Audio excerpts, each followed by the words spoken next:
Nakadamit na parang isang matandang babae na may hawak na lumang maleta. Pinalayas si Aling Rosita sa bahayng kanyang anak sa isang malamig na gabi na walang ni isang sentimo. Sa matang lahat, isa lamang siyang pabigat. Isang mahirap na matandang babae na namumuhay mag-isa, ngunit walang nakakaalam. Sa loob lamang ng ilang linggo, ibubunyag niya ang isang malaking lihim na maaring maging dahilan upang mawalan ngang tirahan ang pamilyang iyon. 20 taon na nanatiling nakatago ang lihim na ito.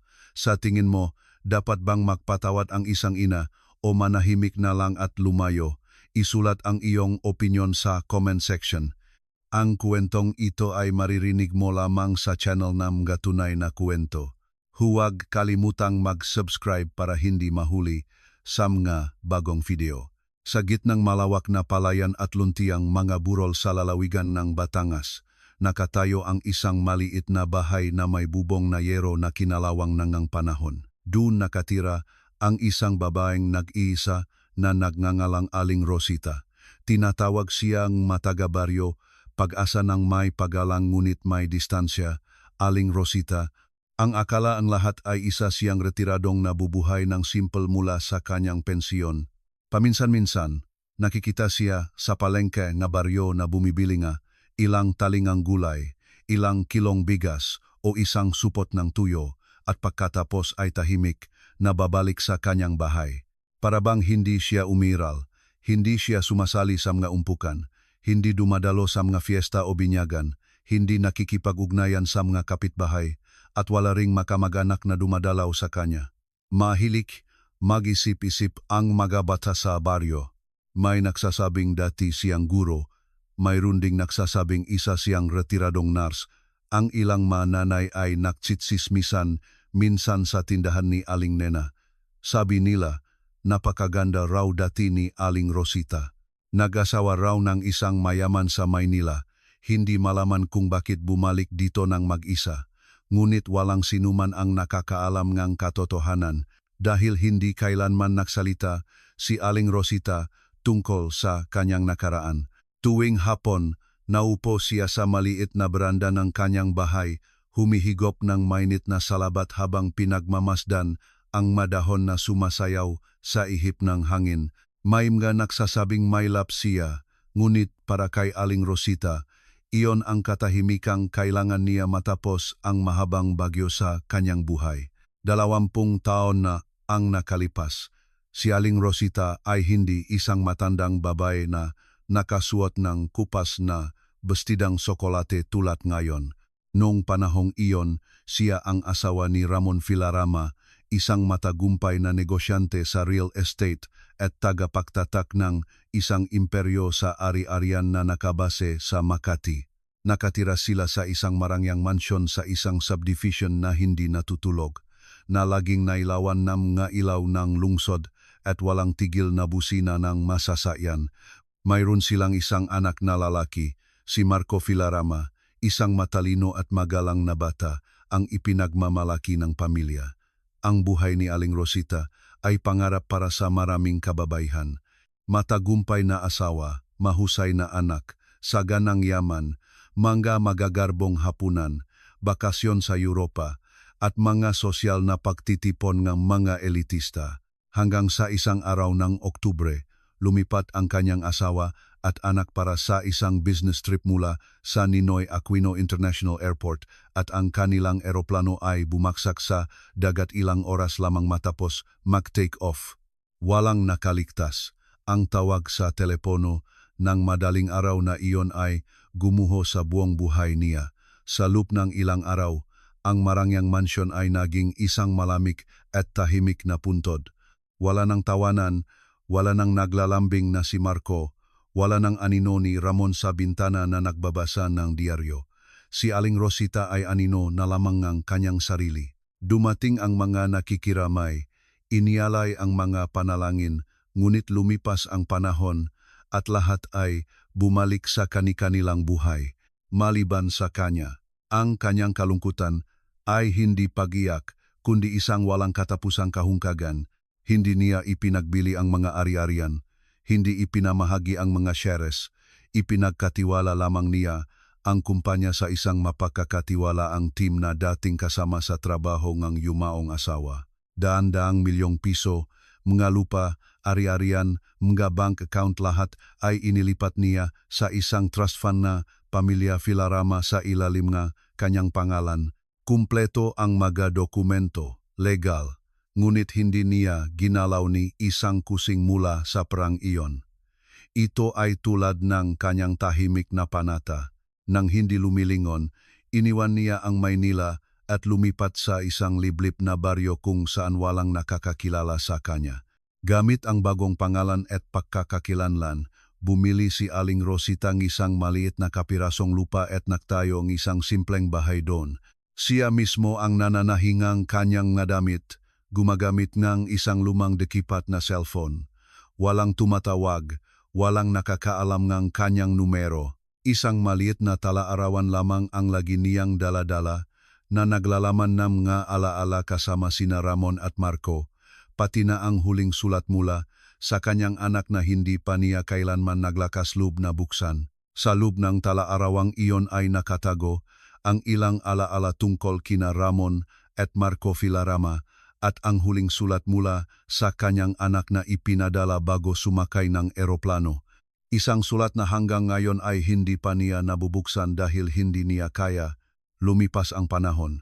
Sa panahon ng anihan, nagbibisikleta si Aling Rosita papunta sa palengke tuwing umaga. Sa panahon ng tagulan, dinidiligan niya ang kanyang gulayan suot ang kapoteng nakabalot sa kanyang katawan. Sa gabi, naupo siya sa katahimikan, kasama ang tunong nga palaka mula sa malayo. Hindi na siya ang asawa ng isang matagumpay na negosyante mula sa Makati, hindi na ang ginang ng isang marangyang mansyon sa Maynila, kundi isang babae na piniling manahimik matapos ang bagyo. Ngunit isang araw, hinawakan siyang mulingang nakaraan na parang isang hindi nakikitang sinulid na bigla na lang siyang hinila pabalik. Nang araw na iyon, nagdala ng malakas na ulan ang hanging habagat sa buong Baryo Pag-asa.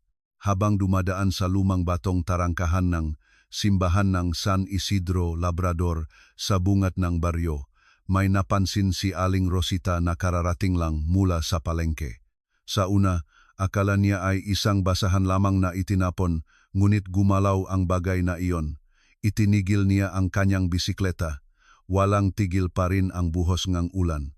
Lumapit siya at lumuhod. Doon nakahandusay ang isang batang lalaki na wala pang 5 taong gulang.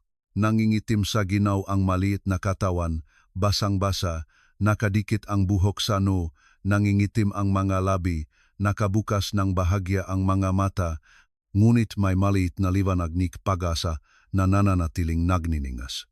Pag-asa na mabuhay. Diyos ko, bulong ni Aling Rosita. Hinubad niya ang kanyang kapote, ibinalot sa maliit na katawan at niyakap ito ng mahigpit. Agad niyang pinatakbo ang bisikleta patungo sa health center, hawak ng mahigpit ang bata sa kanyang dibdib habang patuloy na nagdarasal sa kanyang puso, Panginoon, iligtas mo po siya. Wala siyang panahon para isipin kung bakit nandun ang bata o kung sino ang nag-iwan sa kanya. Isa lang ang alam niya. Kung mahuhuli siya, hindi makakaligtas ang batang ito. Pagdating sa health center, agad kumilos ang mga mediko.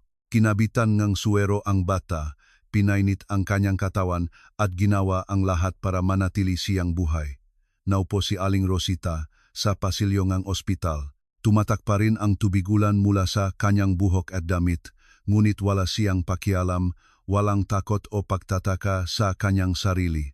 Isa lamang ang nararamdaman niya, isang tahimik na pag-alala, para bang mawawalan siyang isang napakahalagang bagay. Kahit na kararating lang nito sa kanya, nadiagnosin doktor na ang bata ay may bahagyang respiratory distress at matinding malnutrition. Nang dalhin sa silid-aralan, hindi umiyak ang bata, hindi nagsalita. Nakatitik lamang siya kay Aling Rosita. Hindi inaalis ang kanyang tingin ni isang segundo. Lumipas ang mga araw, ngunit walang pamilya na nahanap sa kanya. Walang ulat ng nawawalang bata. Walang impormasyon tungkol sa kanyang pagkakakilanlan ang natagpuan. Maging ang paringang simbahan ay tiniyak na walang nag-iwan ng bata noong araw na iyon at sira ang CCTV dahil sa malakas na ulan. Ang bata ay naging isang batang walang pangalan. Isang batang hindi hinahanap ni Numan, hindi pak-ari ni Numan. Maliban sa tadhana na naktagpo sa kanila ni Aling Rosita, ginawa ni Aling Rosita ang isang bagay na hindi inaasahan ni Numan. Inayos niya ang lahat ng opisyal na dokumento para ampunin ang bata. Inako niya ang lahat ng responsibilidad, naglakip ng patunay ng kanyang pinansyal na kalagayan, pumirma sa lahat ng papeles, at tinapos ang proseso ng walang pagyayabang, ng walang ingay. Nang tanungin siya nga opisyal sa lokal na pulisya kung bakit niya ito ginawa, ngumiti lamang siya. Hindi ko kayang iwanan siya doon, mahina niyang sabi. Binigyan niya ang batang bagong pangalan, Leo Santos. Isang pangalan na sumisimbolo sa isang malinis na simula at isang marangal na buhay.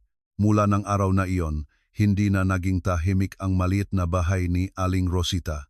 Tuwing umaga, maririnig ang tunog ng maliliit na hakbang sa sahig na kahoy, at kung minsan sa gabi, maririnig ang mahinang tawa sa gitna ng kwentong isinasalaysay ng isang mainit na boses.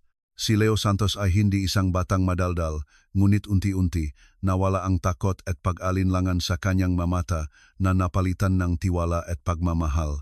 Nang hindi kailangang turuan, kusa niyang niyayakap si Aling Rosita. Siya ang mundo para sa batang iyon. Bawat kain, bawat pagtulog sa gabi, iniisip siya ni Aling Rosita tuwing umaga.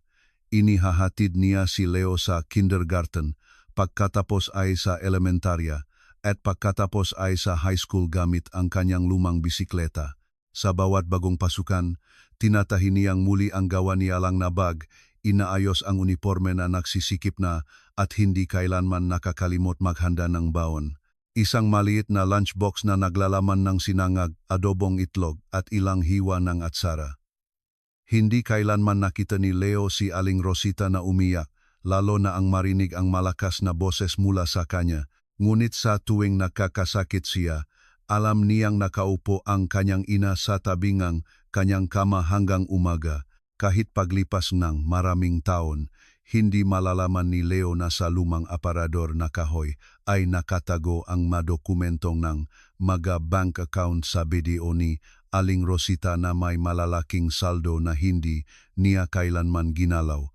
Maari niyang ipasok si Leo sa isang mamahaling paaralan, ngunit pinili niyang palakihin siya sa isang simpleng bahay na mainit at punong walang kondisyong pagmamahal. Sa panlabas, mukha pa ring isang mahirap na matandang babae, si Aling Rosita, ngunit para kay Leo, siya ang lahat. Isang araw, tinawag ng guro si Leo Santos sa entablado bilang pinakamahusay na mag-aaral sa distrito. Pagkatanggap ng parangal, tumakbo siya pababa at niyakap si Aling Rosita na nakatayo sa gilid ng bakuran. Sa kanyang kamay ay may maliit na talingang sampagwita. Bumulong siya na may luha sa mata. Nay, kung naging matagumpay po ako dahil po yon sa inyo, kayo po ang nanay ko, di ba? Noong sandaling iyon, natahimik si Aling Rosita at niyakap ng mahigpit si Leo. Matagal na niyang hindi tinitignan ang bata bilang isang batang walang sinuman. Hindi niya kadugo, ngunit malinaw na bahagi ng kanyang kaluluwa. Lumaki si Leo na isang malusok, magalang at masipag na binatilyo. Hindi siya kailanman nagtanong tungkol sa kanyang tunay na pamilya. Marahil ay ayaw niyang malaman dahil sapat na si Aling Rosita, walang mas mahalaga pa. Ganun nagtapos ang dalawang kaluluwang dating nasugatan. Ang isa ay nawalan ng anak, ang isa ay nawalan ng ina, nagtagpo at nagpalakasan sa isa at isa. Para bang hindi sila kailanman nasaktan ng panahon dahil ang isang tahimik at hindi matitinag na pag-ibig ay dahan-dahang nahilom sa lahat. Lumaki si Leo sa lumang bahay na hinihipan ng hangin. Sa ilalim ng lilim ng lumang pulang, yero at bangong ng sampagwita tuwing gabi. Ang maliit na batang dating iniwan sa gitna ng ulan ay naging isang matalino at mapagmahal na binata. Laging tinatawag ni Leo Santos si Aling Rosita na inay ng may pasasalamat at tapat na pagmamahal dahil para kay Leo, si Aling Rosita ay isang himala na ipinadalang Diyos sa kadiliman. At para kay Aling Rosita, si Leo ay isang hindi inaasahang regalo na muling nagbukas sa lahat ng pintong akala niya ay nakasara na. Walang sinuman sa baryo ang nakakaalam na ang matandang babaeng nagtitinda ng turon at kakanin sa palengke tuwing umaga ay dating asawa ng isang kilalang negosyante, may-ari ngang isang marangyang mansyon sa sentro ng Makati at tagapagmana ng yaman na nakakahalaga ng bilyon-bilyong piso. Sa kanilang mga mata, si Aling Rosita ay isa lamang matandang, masipag na babae na tumatanggap ng anumang trabaho. Madalas siyang nakikita na naglalakat dala ang isang lumang bayong sa kanyang balikat. Hindi kailanman nila naisip na sa likod ng kanyang maliit at sira-sirang bahay ay nakatago ang malegal na dokumento at bank account na mayaman na hindi niya ginalaw sa loob ng maraming taon. Dahil para kay Aling Rosita, ang mahalaga ay hindi pera, kundi kapayapaan at tapat na pagmamahal. Nang pumasok si Leo Santos sa grade 12 sa high school, nagsimulang magtrabaho ng mas masipag si Aling Rosita. Maaga pa lang, nagtitinda na siya ng kakanin sa palengke. Sa gabi, nananahi at tumatanggap ng maliliit na patahi. Bawat pisong kanyang kinikita ay itinatabi niya sa makakaibang sobre. Isa para sa baon, isa para sa gamit sa eskwela, at isa pa para sa tuwing Pasko. Walang sinuman sa baryo Pag-asa ang nakakalam na mayroon siyang bank account sa BDO na may napakalaking halaga. Ang nakikita lamang nila ay isang matandang babae na kuba na nagtatrabaho mula madaling araw hanggang hating gabi. Madalas, nilalaktawan niya ang almusal para lamang makapag-ipon para kay Leo, at sa wakas, dumating ang malaking araw. Natanggap si Leo Santos sa University of the Philippines College of Medicine. Hawak ang sulat ng pagtanggap. Tumakbo siya pauwi. Tahimik na lumabas si Aling Rosita sa likod bahay. Umupo sa gilid ng lumang poso at umiyak.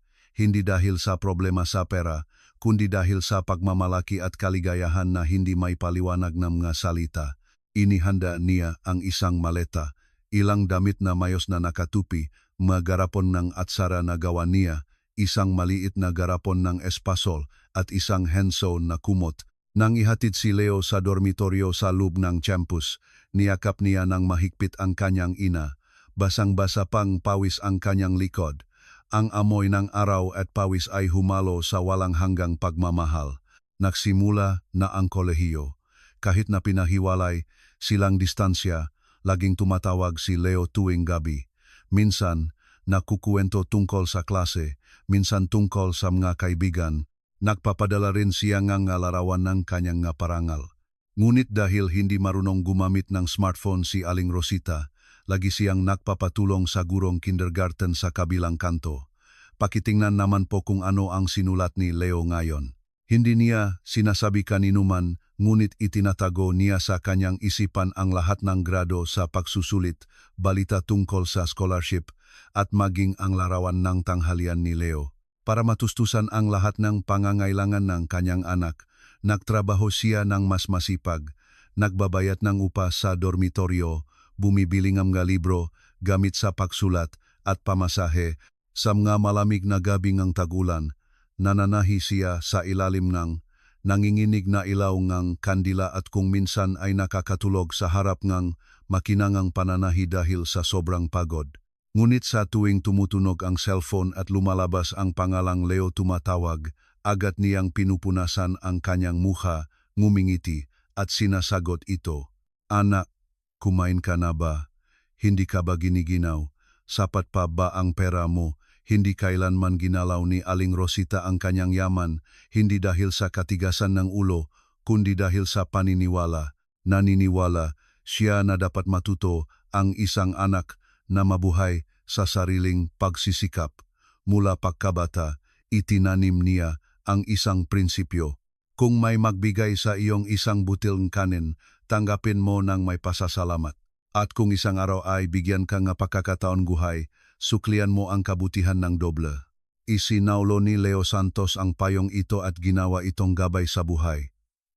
Gayunpaman, kung minsan ay hindi niya mapigilan ang kanyang iniisip, bakit kailangang mabuhay ng ganito kahirap ang kanyang ina?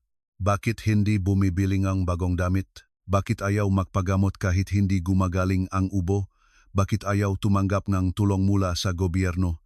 Baka naman dati siyang sobrang hirap kaya ayaw na niyang maging pabigat pa sa iba. Ang maisiping ito ay tahimik na lumago sa puso ni Leo sa buong taon kanyang pag-aral. At nangako siya sa kanyang sarili, kapag ako'y nakapagtapos at nagsimulang magtrabaho, babawi ako sa lahat. Bibigyan kong komportableng buhay ang aking ina. Gagamutin ko ang lahat ng kanyang sakit. Magtatayo ako ng bagong bahay na karapat-dapat na papalit sa lumang bahay na iyon, ngunit hindi kasing daling ang pangako ang buhay. Bihira sumunod sa plano ang tadhana. Sa huling taon ng kolehiyo, isang dalaga ang pumasok sa buhay ni Leo. Isang dalagang malambing, matalino, maganda, at puno ng inisyatiba. Siya ang magiging asawa niya sa hinaharap. Ngunit hindi pa alam ni Aling Rosita at hindi niya kailanman aakalain na mula noon, magbabago ang direksyon buhay ng kanyang anak. Sa isang direksyon na kahit ang pag-ibig ng isang ina ay hindi mapipigilan. Isang araw, umuwi si Leo Santos na puno nga sigla ang mukha. Niyakap niya ang kanyang ina at sinabing, "Nay, mag-aasawa na po ako." Natahimik si Aling Rosita ng ilang segundo at pagkatapos ay may manipis na ngiti sa kanyang mukha, sumagot siya, "Kung masaya ka." Ngunit sa loob ng kanyang puso, isang alon ng damdamin na mahirap ipaliwanag ang nagsimulang umakyat. Kalahating masaya, kalahating nag-alala. Ang pangalan ng babaeng gusto ni Leo Santos ay Isabel Reyes.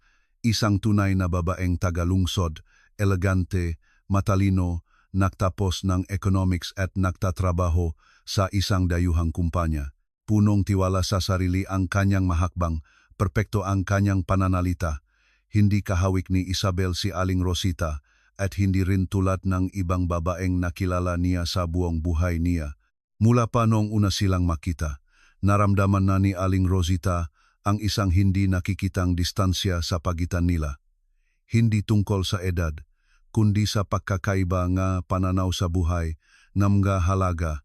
Mabilis na inayos ang kasal at idinaos sa isang marangyang hotel sa sentro ng Maynila. Nakaupo si Aling Rosita sa pinakalikurang hanay, suot ang isang simpleng bestidang siya mismo ang naktahi. Sa kanyang kamay ay may hawak na isang pumpon ng bulaklak ng palay, may manipis na ngiti sa kanyang labi. Ngunit sinumang magmamasit ng mabuti ay makikita ang tahimik na kalungkutan sa kanyang mamata. Buong gabi, bahagya lamang siyang binati ni Isabel, "Hello po," at agad na bumalik sa kanyang mga kaibigan at pamilya. Hindi ito pinansin ni Aling Rosita. Sa kanyang puso, bumulong siya, nagbago na ang panahon. Mas praktikal na ang mga tao ngayon, mas kaunti ang damdamin, ang mahalaga ay masaya ang anak ko. Ngunit hindi niya namalayan na sa sandaling iyon, isang pagbabago ang tahimik na gumagapang sa kanyang puso. Pagkatapos ng kasal, tuluyang lumipat sina Leo Santos at Isabel Reyes sa lungsod. Nanatili si Aling Rosita sa Barrio Pag-asa sa kanilang lumang bahay, tila normal ang lahat. Maliban sa isang bagay, ngayon ay ginugugol niya ang kanyang maaraw sa paghihintay ng tunok ng telepono. Ngunit halos hindi na tumutunok ang telepono. Kung tumunog man, madalas ay boses na nagmamadali o si Isabel ang nagsasalita. "Nay, pwede po bang humingi ng tulong ngayong buwan? Kababayat lang po namin ng hulog sa bahay, medyo gipit kami. O kaya, Nay, kailangan po namin ng ilang libo para sa pagpapabunot ng ngipin, babayaran po namin sa katapusan ng buwan." Sa tuwing ganito, tahimik na pupunta si Aling Rosita sa kanyang lumang maleta, kukuhang ilang pirasong pera mula sa kahon sa ilalim ng kanyang kama. Kung kailangan, kumukuha siya sa kanyang BDO account, kahit na ayaw niyang galawin ang perang iyon. Ngunit para ito sa kanyang anak, hindi niya kayang tumanggi. Minsan, naglakas loob siyang magtanong kay Leo, "Anak, pareho naman kayong nagtatrabaho, bakit kayo laging nahihirapan buwan-buwan?" Yumuko si Leo na may kaunting hiya, "Nay, nagsisimula pa lang po kami. Maraming hindi inasahang gastusin. Pero huwag po kayong mag-alala. Para kay Aling Rosita, Ang masakit ay hindi ang pera, kundi ang malamig na distansya na nararamdaman niya sa boses ng sarili niyang anak, maging sa anibersaryo ng pagkamatay ng kanyang asawang si Ramon at anak na si Marco, hindi dumating si Leo. Isang maikling text lang, "Nay, hindi po ako makakapunta ngayong taon, may mahalagang meeting, pakidasal na lang din po kami." Nahanda si Aling Rosita ng pagkain mag-isa sa bahay. Nagsinding ang kandila sa harap ng isang platong kanin. Ang nanginginig na anino sa liwanag ay tila nagbabalik sa kanyang mga mahal sa buhay. Dumarating ng tahimik at umalis muli. Isang araw, hindi na niya natiis. Nagpasya siyang bisitahin sina Leo at Isabel sa kanilang bahay sa lungsod. Dala niya ang isang bayong na punong lutong bahay na pagkain sinangag, adobong itlog, at sara, at bigas na inani. Matagal siyang nahintay sa harap ng pinto. Sa wakas, binuksan ni Isabel ang pinto. Natigilan siya sandali. Tinitigan niya ang laman ng bayong at bahagyang tumaas ang kanyang kilay. "Nay, sana po nagsabi muna kayo, may mahalaga kaming bisita bukas. Inayos po namin ang bahay. Sobrang abala po kami ngayon, ilagay niyo na lang po diyan. Ihahatid ko na po kayo sa terminal ngayon." Ang kanyang boses ay magalang ngunit malamig. Hindi pa nakakainom ng isang basong tubig si Aling Rosita ay inaya na siyang umalis. Sa biyahe papuntang terminal ng bus, patuloy na nagsalita si Isabel tungkol sa mga proyekto sa real estate. Ngunit ang kanyang tono ay nanatiling walang emosyon, hindi mainit, at pagkatapos ay lumabas ang nasalitang humiwa sa puso ni Aling Rosita. "Nay, mas mabuti po, sigurong manatili na lang kayo sa probinsya. Ingatan niyo po ang inyong kalusugan, punong panloloko ang lungsod na ito. Kawawa naman po kayo kung may mangyari." Nang gabing iyon, nakaupo si Aling Rosita sa loob ng bus na biyaheng probinsya, hawak ang bayong sa kanyang kandungan, hindi pa nabubuksan, tahimik siyang umiyak. Ngunit ang maaluhang iyon ay hindi dahil sa pagkainsulto o sakit ng damdamin, kundi dahil nagsimula na niyang maramdaman ng malinaw na isa-isang napuputol ang hindi nakikitang ugnayan sa pagitan niya at na kanyang anak. Mula ng araw na iyon, lalong dumalang ang natawag mula kay Leo Santos, samantalang si Isabel ay halos hindi na tumatawag. Paminsan-minsan, may maikling text message, isang pangungusap lang, "Nay, pwede po bang magpadala ng konting pera?" At tulad ng dati, nang walang reklamo, laging nagpapadala si Aling Rosita. Ngunit sa kanyang puso, dahan-dahang lumilitaw ang mabitak na malalim at mahirap gamutin. Ang matagal na ubong hindi gumagaling at ang pananakit ng likot na lalong lumalala ay nagpatulog sa kanya ng ilang araw. Nang dumating ang unang ulan ng tag-ulan, lumala ang kanyang kalusugan at sa unang pagkakataon sa kanyang buhay, naramdaman niyang sobrang nag-iisa. Lumipas ang mga buwan, hindi pa rin umuwi si Leo sa Barrio Pag-asa. Ang matawag na minsan ay tumutunog ay para lamang humingi ng pera o magpadala ng numero ng account. Walang tanong na, "Nay, kamusta na po kayo?" Walang paanyayang bumisita. Kaya, matapos medyo gumaling, nagpasya si Aling Rosita. Pupunta siya sa bahayng kanyang anak sa lungsod nang hindi nagpapaalam. Sa kanyang puso, naniniwala siyang ang batang natagpuan niya sa bakuran ng simbahan ng San Isidro Labrador na pinalaki niya ng buong pagmamahal ay hindi isasara ang pinto para sa kanya. Inihanda niya ang kanyang lumang maleta na may ilang damit, walang dalang cash at hindi ginalaw ang kanyang video account. Ito ay isang maliit na pagsubok. Kung isang araw ay wala na siyang anumang bagay, yayakapin pa rin kaya siyang kanyang anak. Nang gabing iyon, sumakay siyang bus papuntang Maynila. Huminto ang bus sa harap ng isang marangyang condominium sa Bonifacio Global City kung saan nakatira sina Leo at Isabel. Isang maluwag na unit sa ika-12 palapak na dating ipinagmalaki ni Leo. "Itong bahay na to, binili ko sa sarili kong pawis." "Nay," pinindot ni Aling Rosita ang doorbell. Binuksan ni Isabel ang pinto. Medyo nagulat siya at pagkatapos ay naglagay ng isang manipis na ngiti na halatang pilit. "Nay, Sana po nagpasabi muna kayo, mahina niyang sabi, magalang ang boses ngunit malinaw na may kakulitan. Mula sa loob, lumabas si Leo. Nang makita ang kanyang ina, natahimik siyang ilang segundo at sinubukang ngumiti. Nay, kung nagsabi lang po sana kayo bago dumating.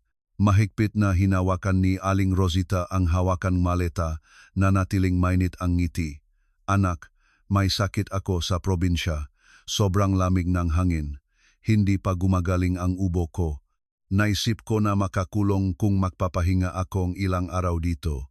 Natahimik si Isabel at agad na tumalikod papasok sa sala, tila nag-alangan si Leo. Namula ang kanyang mga mata at bumulong ng mahina na parang takot marinig ng iba. Nay, medyo magulo po ang bahay ngayon. Kailangan ni Isabel ngang pahinga. Buntis po siya. Kagagaling ko lang din sa trabaho, sobrang abala. Mas mabuti po sigurong magpahinga na lang kayo sa probinsya. Nay, ang magadaliri ni Aling Rosita na namumuti na ay lalong humigpit sa hawakan ngang maleta. Ngunit sumagot pa rin siya ng magalang, Anak, kung magulo ang bahay, sa sofa na lang ako matutulog. Hindi ako abala. Noong sandaling iyon, nakrus ang mabraso ni Isabel, nakasandal sa hambang pinto. Nay, kung mahal niyo po kami, mas mabuting sa probinsya na lang kayo magpahinga. Puno ng alikabok at inhayang hangin dito. At saka, stressed po ako nitong mga nakaraang araw. Ang kanyang masalita ay magaan ngunit tumatagos. Para bang may hindi nakikitang patalim na humihiwa sa puso ni Aling Rosita. Dahan-dahan siyang umupo sa dulong upuan. Walang isang basong tubig, walang isang platong pagkain. Habang lumalalim ang gabi, lalong naging tahimik at malamig ang marangyang bahay. Walang nagtanong, Nay, kumain na po kayo. Walang nakumot sa kanya. Tanging mga malamig na pader at mga hakbang na papalayo. Pinagmasdan ni Aling Rosita ang kawalan. Isa-isang lumitaw ang mga alaala. Nung maliit si Leo at bahagya lang umubo, nagpupuyat siya buong gabi. Nung natututo siyang makbisikleta, sa tuwing nahuhulog, tumatakbo siya palapit, hinahamot ang tuhod, minamasahe ang paa. Dati, pinapahiran niyang gamot sa loob ng maraming linggo, ngunit ngayon sa kanyang katandaan, kahit isang gabing pagtulog ay itinuturing na hindi nararapat. Malapit na ang hating gabi nang lumapit si Leo hawak ang cellphone. Mahina ang kanyang boses, puno ng pagsisisi. Nay, kung gusto niyo po, tatawag na ako ng taxi ngayon para may hatid kayo sa terminal. May trabaho po ako bukas, hindi ko kayo may hahatid. Dahan-dahang tumayo si Aling Rosita, tumango ng bahagya. Sige, anak, ayos lang. Nang gabing iyon, hindi tumulo ang luha ni Aling Rosita, hindi rin siya nagreklamo. Mahigpit lamang niyang hinawakan ang kanyang lumang maleta at humakbang patungo sa pinto. Nanginginig ang kanyang mga hakbang ngunit puno ni determinasyon. Bago pumasok sa elevator, lumingon siya muli, tinitignan ang lalaking buong buhay niyang kinupkop na parang isang liwanag na para sa kanya ay handa niyang isakripisyo ang lahat.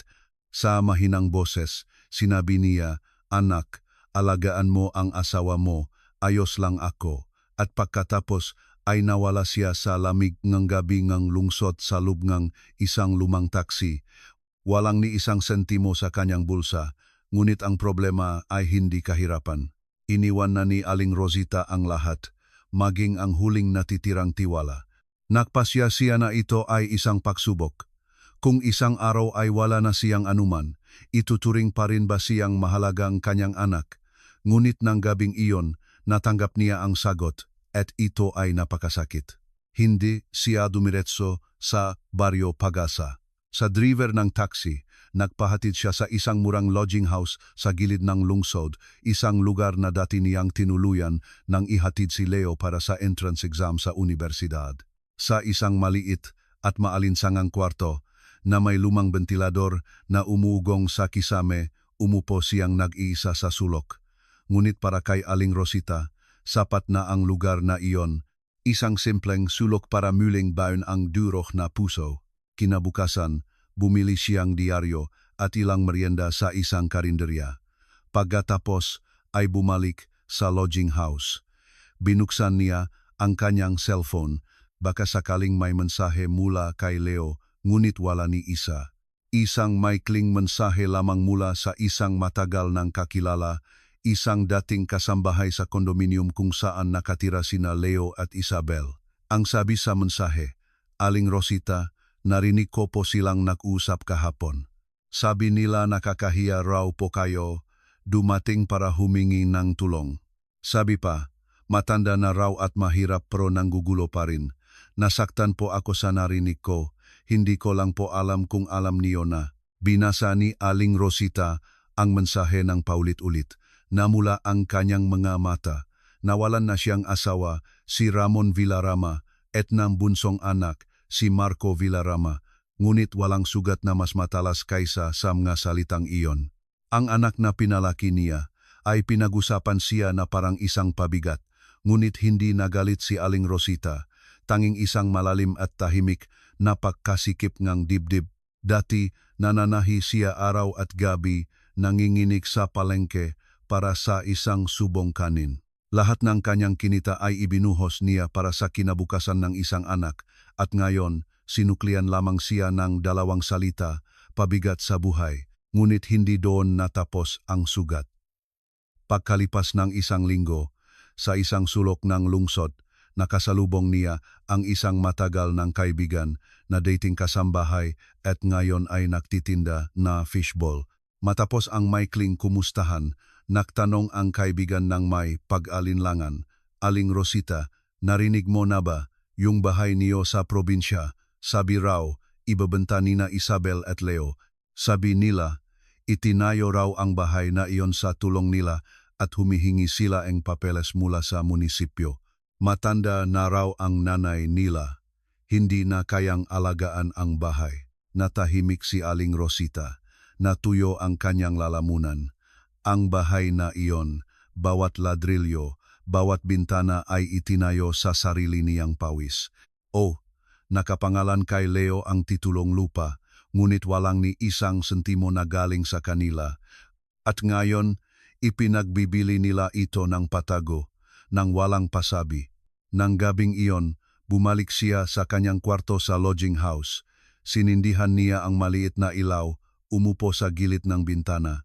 Ang malabong liwanag mula sa posteng ilaw ay tumama sa kanyang mukha. Walang galit, walang pagdadalamhati. Isa lamang ang naroon, isang matalas na determinasyon.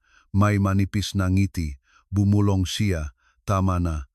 Sa loob ng 20 taon, itinago ni Aling Rosita ang kanyang tunay na pagkatao. Ngunit ngayon, nagpasya na siya. Sa mga tumawag sa kanyang pabigat at problema, ipapakita niya kung sino talaga siya.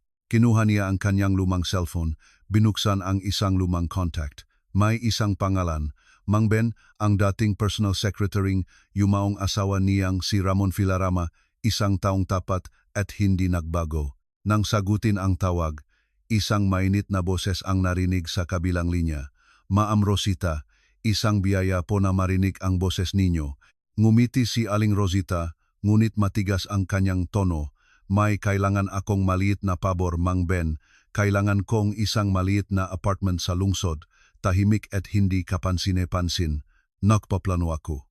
Natahimik sandali, at pagkatapos ay isang mahinahon at mababang boses ang sumagot. "Ibig sabihin po ba, ibubunyak na ninyo kung sino talaga kayo?" Tumingin si Aling Rosita sa labas ng bintana na may pagod ngunit matalas na tingin. Sa isang mababa ngunit matatag na boses, sinabi niya, "Ayokong manakit ng sinuman, pero hindi rin ako mananahimik kapag ang konsensya ay itinatapon na parang basura." Pagkalipas ng ilang araw, lumipat siya sa isang maliit at maayos na apartment unit sa isang tahimik na lugar sa gilid ng Maynila. Ang lugar ay tahimik, maayos, at walang sinumang nakakakilala sa kanya. Lumikha siya ng isang ligtas na espasyo para sa kanyang sarili.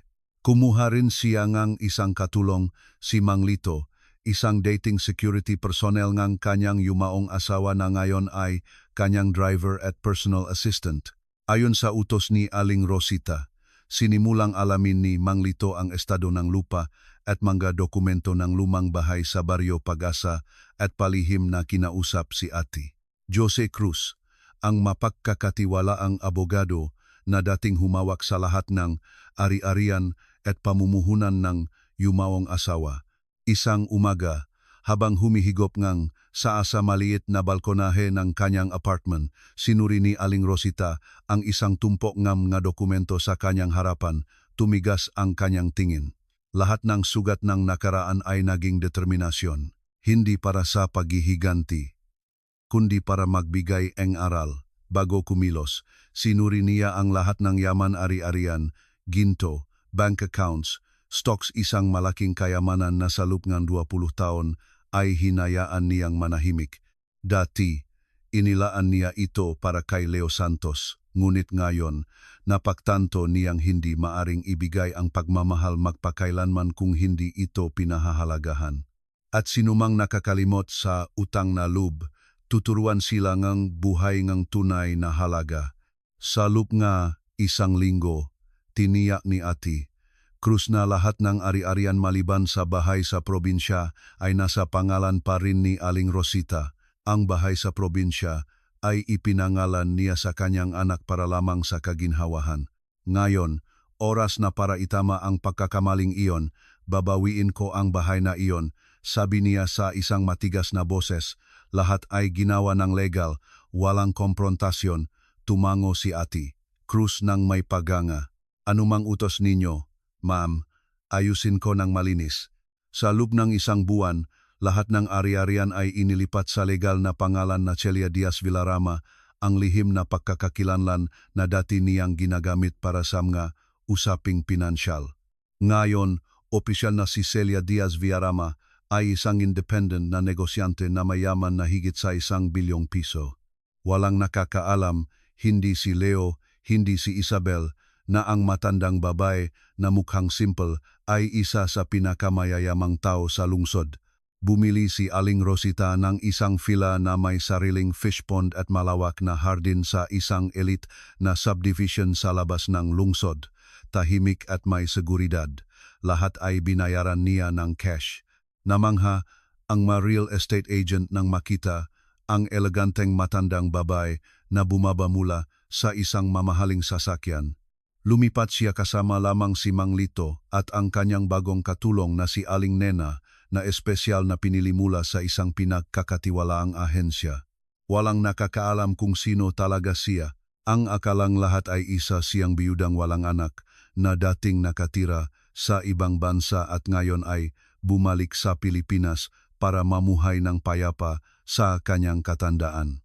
Hindi siya tumatanggap ng bisita, hindi mahilig magpasikat, ngunit ang kanyang eleganteng kilos at aura ay nagbigay sa kanya ang respeto ang lahat.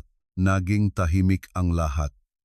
Hanggang sa isang araw, isang hapon, pumunta siya sa isang real estate office kasama si Aling Nena para bumili ng ilang unit ng apartment bilang pamumuhunan. Kung gusto niyo po ma'am, tatawagin ko po ang konsultant para ipaliwanag ang madetalye, sabi ni Aling Nena. Pagalipas ngang ilang minuto, mula sa lobby ay lumitaw ang isang dalagang babae na maayos ang pananamit at puno ngang tiwala sa sarili ang mahakbang, suot ang matataas na takong. Kahit na profesional ang kanyang makeup, agad siyang nakilala ni Aling Rosita, si Isabel. Natigilan sandali si Isabel. Nanlaki ang kanyang nga mata, agad na namutla ang kanyang mukha, ngunit sa profesionalismo na binuo niya sa loob maraming taon sa trabaho, mabilis siyang nakabawi, naksuot ng isang pekeng ngiti, at lumapit. Welcome po. Ako po si Isabel Reyes, project consultant. Ano po ang may paglilingkod ko sa inyo? Hindi nagmadali si Aling Rosita.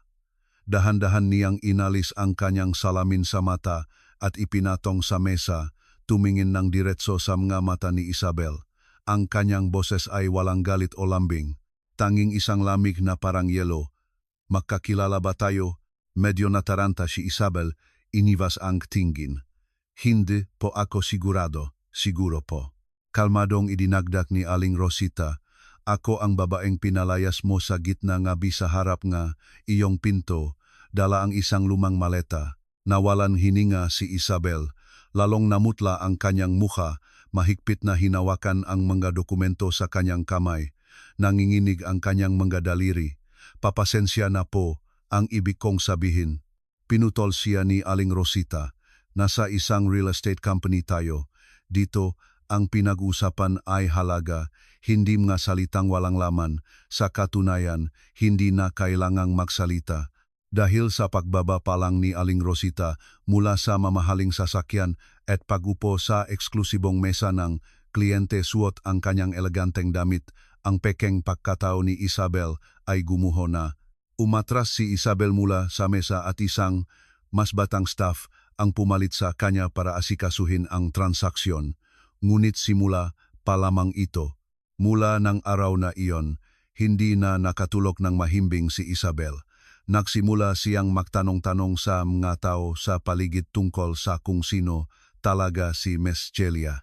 Ang sagot na nakukuha niya ay laging pareho, isang malaking investor, napakayaman ngunit napakamisteryoso, hindi direktang nakikipag-ugnayan, lahat ng kanyang transaksyon ay sa pamamagitan ng kanyang abogado. Lahat ng narinig niya ay nagpalambot sa kanyang matuhod. Kung totoo ang nakita niya noong araw na iyon, ibig sabihin ang matandang babae na matagal na niyang minamalit ay may-ari ng isang malaking yaman. Ngunit hindi pa ito tapos. Pagtatagpuin pa silang tadhana at sa pagkakataong ito, sa isang lugar na hindi niya inaasahan, ng araw na iyon, nagdaos ng isang marangyang project launch ang kumpanya ni Isabel sa isa sa pinakamalaking hotel sa Maynila para lamang sa mga eksklusibong kliyente. Unyam, Isabel sa isa sa pinakamalaking hotel sa Maynila. By invitation only ang event at may mga guwardiya sa pasukan. Si Isabel ang naatasang maging pangunahing konsultan. Ang kanyang gawain ay akitin ang mga malalaking investor sa proyekto. Habang puspusan siyang nagpe-presenta, dahan-dahang bumukas ang malaking pinto ng ballroom. Isang matandang babae ang pumasok na nakasuot ng isang mahabang damit na sutla na nagpapakita ng aura. Mayos na nakapusot ang kanyang buhok. Sa likod niya ay isang lalaking assistant at isang personal na driver na sumusunod sa kanya ng may mahinahong hakbang.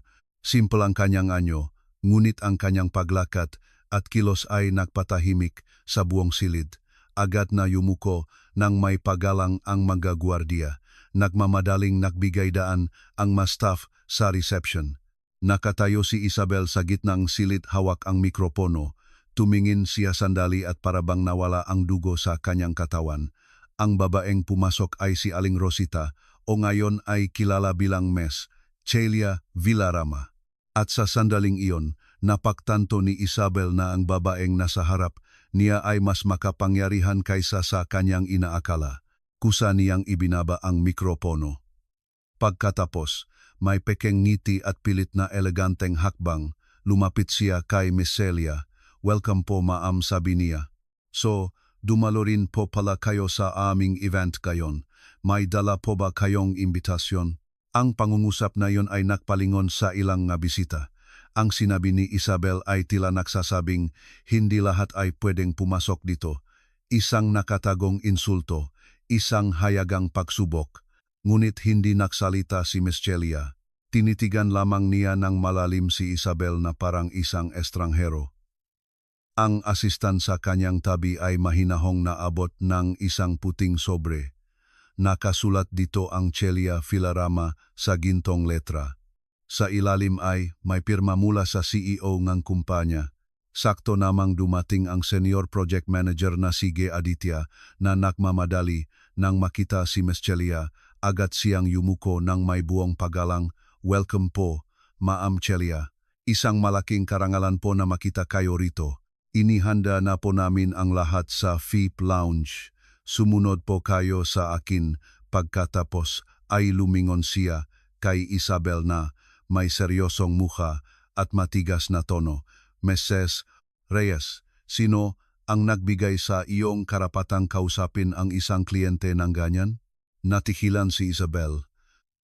Sa buong buhay niya, hindi pa siya napagsabihan ng kanon katindi. Nagsimulang makbulungan ang mga tao sa palihit. Ang ilan ay tumingin kay Aling Rosita nang may paganga. Ang iba naman ay tumingin kay Isabel ng may awa. At sa sandaling iyon, na parang dahan-dahang nagsasara ang kurtinang isang dula, inilabas ni Aling Rosita ang isang lumang modelo ng smartphone mula sa kanyang bag. Dahan-dahan itong pinaikot at sa screen ay malinaw na nakikita ang balanse ng kanyang bank account, alayambans pulon 743 mila, ang malabong ilawng silid ay tumama sa screen na nagpatulala sa lahat ng nakakita sa napakalaking halaga. Walang pagyayabang, walang kayabangan, tanging katahimikan mula sa isang katotohanan. Umatras si Isabel ng isang hakbang, namumutla, nanginginig ang mga labi. Ang mga taong kahapon ay pumupuri sa kanya ay ngayon ay may mga bulong na puno ng simpatya. Ang iba ay umiling, ang iba ay tumingin ng may awa. Ang pagkatalong ito ni Isabel ay hindi lamang sa profesional na larangan, kundi bilang isang asawa at bilang isang tao. Napagtanto niyang ang sampal na ito ay hindi lamang galing sa kanyang dating biyenan, kundi mula sa buhay mismo. Yumuko siya, hindi makapagsalita, at sa mananginginig na hakbang ay umalis sa silid. Hindi lumingon si Aling Rosita. Dahan-dahan siyang naglakad patungo sa eksklusibong lounge. Nang araw na iyon, sinuri niya ang buong proyekto, pinili ang penthouse unit na may tanawin ng Pasig River at nagbayad ng down payment ng walang tawad. Sa pag-uwi, sa likurang upuan ng kanyang mamahaling sasakyan, inilabas niya ang isang maliit na larawan mula sa bulsa ng kanyang damit. Sa larawan ay may 3 tao. Siya, ang yumaong asawa na si Ramon Villarama at ang kanilang anak na si Marco Villarama. Hinawakan niya ang larawan sa kanyang palad, namumuo ang luha sa kanyang mamata, ngunit nanatili siyang tahimik. Dahil alam na ngayon ni Aling Rosita na may mga aral sa buhay na hindi ipinapahayag sa pamamagitan ng salita, kundi sa pamamagitan ng katotohanan. At si Leo Santos, mula ng gabing iyon na tinanggihan niya ang kanyang ina, hindi na muling tumawag. Sa mga unang linggo, inisip niya, nagtatampo lang si inay, lilipas din yan. Ngunit nang dumating ang 2 linggo at nanatiling tahimik si Aling Rosita, nagsimulang mag-alala si Leo. Bumalik siya sa Baryo Pag-asa, sa kanilang lumang bahay, ngunit nakakandado ang pinto. Sabi nga kapitbahay, ilang linggo na nilang hindi nakikita si Aling Rosita at hindi nila alam kung saan siya nagpunta. Ang mga bayarin sa kuryente at tubig ay bayad na ng ilang buwan na parang sinadyang maglaho ni Aling Rosita. Samantala, mula sa mga kakilala sa mundo ng real estate, nagsimulang makarinig si Leo ng mga kakaibang sismis. May isang matandang babae na nagngangalang Celia Villarama, napakayaman at namumuhunan ng 10 milyon sa mga malalaking proyekto. Ang mas nakakagulat, ayon sa mga kwento, ang itsurang babae ay kamukhang-kamukhang kanyang ina. Dahil sa matinding kuryosidad, umuwi si Leo at hinaluhog ang malumang aparador, natakpuan ang mga lumang larawan. At ang batang mukha ni Aling Rosita sa mga larawan ay halos kapareho ng deskripsyon ng VIP na babae na nakita ni Isabel. Nagsimulang manginig ang makamay ni Leo. Posible kayang hindi pala mahirap ang kanyang ina. Ngunit sa halip na alamin ang katotohanan o harapin ito, pinili ni Leo ang madaling paraan. Isang gabi, binuksan niya ang kamera ng kanyang cellphone at nagsimula ng isang live stream sa social media. Magulo ang kanyang itsura, gusot ang buhok, may itim sa ilalim ng mamata, namumutla, humahagulgol, nagsalita siya sa kamera. Hello po sa lahat, ngayon po ay talagang gipit na ako. Ako po ay isang anak na inabandona ng sarili kong ina. Lumaki po ako sa kahirapan. Hindi niya kailanman ipinakita ang pagmamahal. Puro pasakit lang. Lagi kong nararamdaman na pabigat ako. Ngayon, may asawa na ako, may pamilya. Pero bigla na lang nawala ang nanay ko nang walang paalam. Hindi siya tumatawag, hindi nangungumusta. Wala po akong trabaho ngayon. Buntis ang asawa ko. Hindi ko na po talaga alam ang gagawin. Ang masalitang ito ay nakpayak sa libu-libong tao. Nagpatuloy si Leo habang umiyak. Maraming nagsasabi, mayaman na ang nanay mo ngayon. Pero hindi nila alam. Lumaki ako na kumakain lang murang instant noodles at malamig na kanin. Ni minsan hindi niya ako binilhan ng maayos na sapatos, ni minsan hindi niya sinabing mahal kita. Ngayon, may pera na siya, pero wala pa akong naramdamang ni isang sentimong tulong mula sa kanya, wala akong trabaho. Malapit nang manganak ang asawa ko. Hindi ko na alam ang gagawin. Naging viral ang emosyonal na livestream. Sumabog ang bilang ng views, dumagsa ang libu-libong bagong followers. Dandang komento ang lumitaw. Anong klaseng ina yan? Sa panahon ngayon, may ganyan pa palang nanay. Kawawa ka naman, Leo. Maging matatag ka. Sa dulong broadcast, nagsimula si Leong isang online donation campaign. Sinasabing kailangan niya ng tulong para sa kanyang magiging anak. Sa loob ng ilang araw, daan-daang libong piso ang pumasok sa kanyang account. Sa unang pagkakataon sa kanyang buhay, ang pagiging biktima ay nagbigay sa kanyang ganong kalaking tugon. Ngunit isang gabi, muling nagimbal ang social media. Pero sa pagkakataong ito, hindi si Leo ang sentro ng atensyon.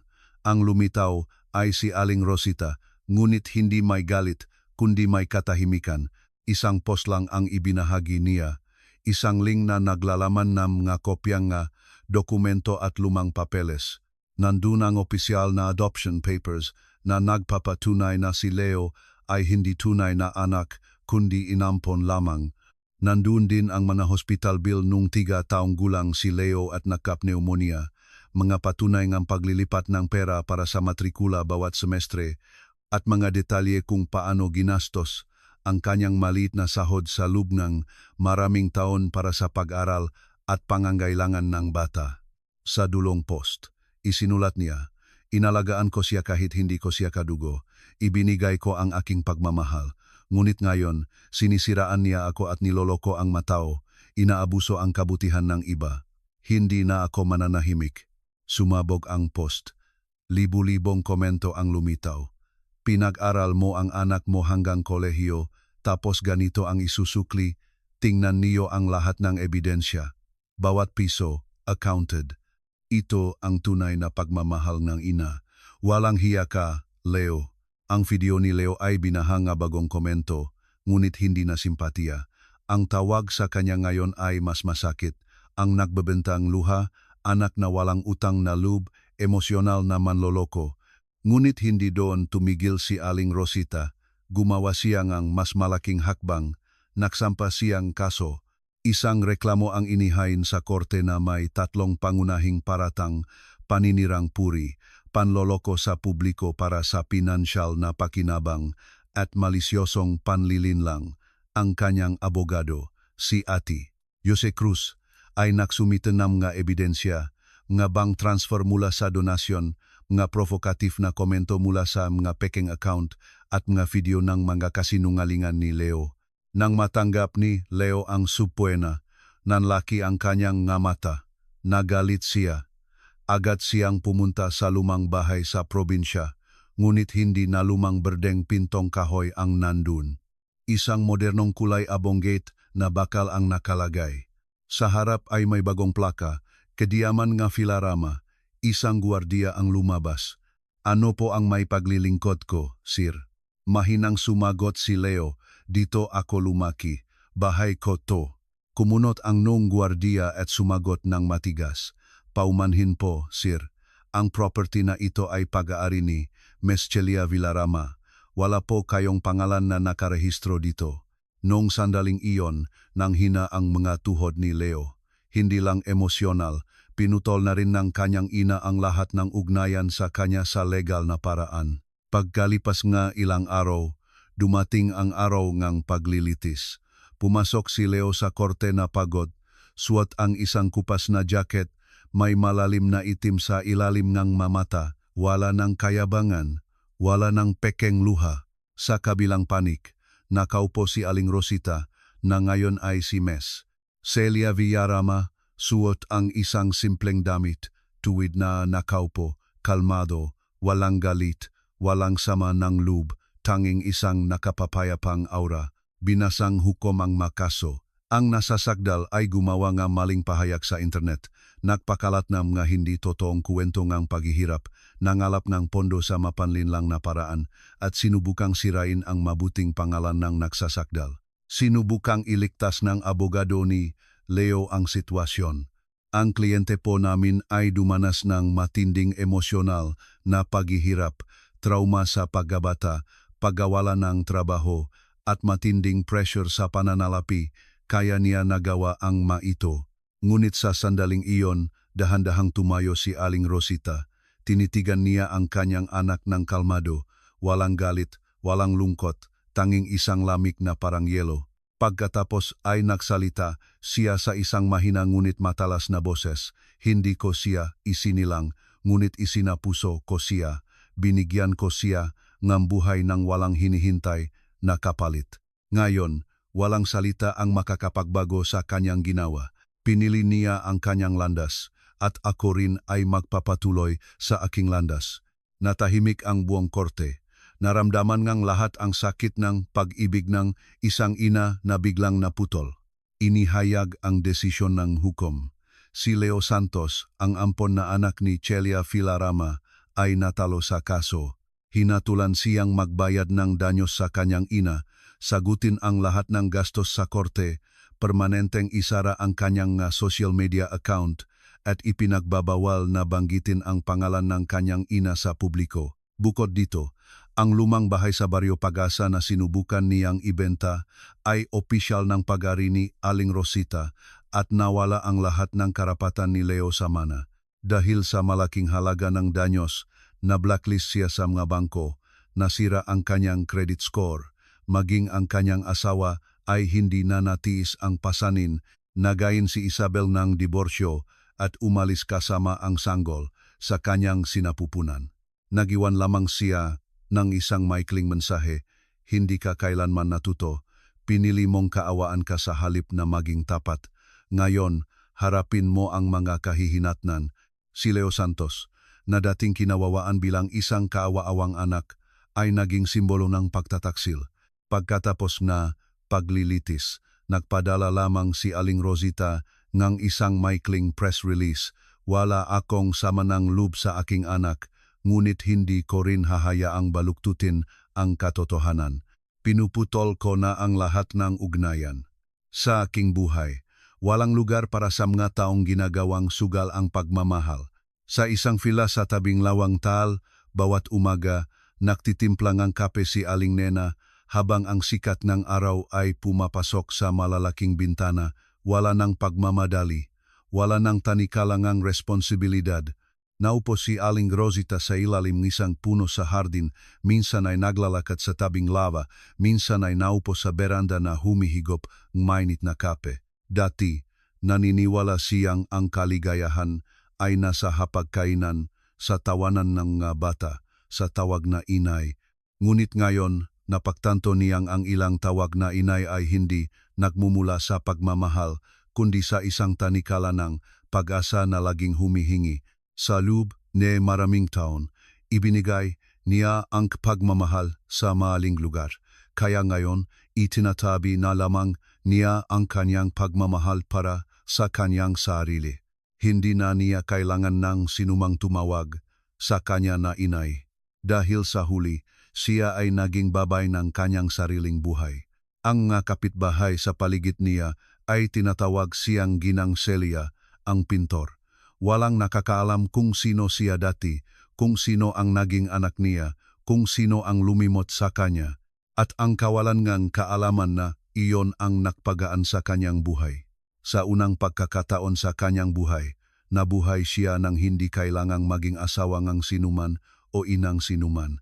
Bilang si Celia Villarama lamang, lahat ng nanakit sa kanya sa nakaraan ay wala na, ngunit hindi naktanim ng galit si Aling Rosita. Hindi niya nais na magdusa sila, hindi rin siya naghihintay ng pahingi ng tawad. Ang tanging hiling niya ay na balang araw, kahit saan, kahit sandali lang, sana ay mapagtanto nila na kapag ang pag-ibig ay hindi pinahalagahan, kahit lumuhod pa, hindi na ito may babalik. Nang gabing iyon, matagal na nakaupo, si Aling Rosita sa tabing ng bintana ng kanyang bahay, walang sinasabi, walang hinihintay. Niyakap lamang niya ang kasalukuyan, ang katahimikan, ang kapayapaan.